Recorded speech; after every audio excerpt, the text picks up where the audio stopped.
set up a login component.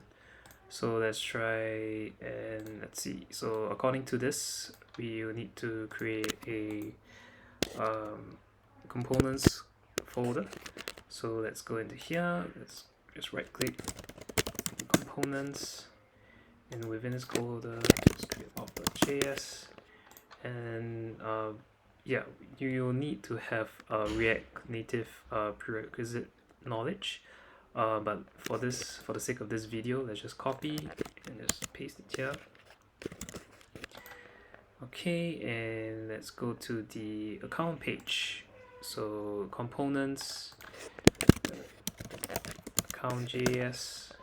Let's copy and paste it here.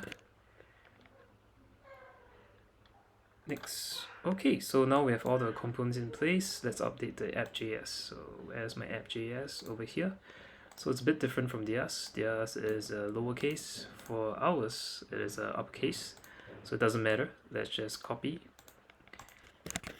select all, and paste it over. Okay, and once that's done, let's click on yarn start. And let's type yarn start. Let's go Expo. So we have,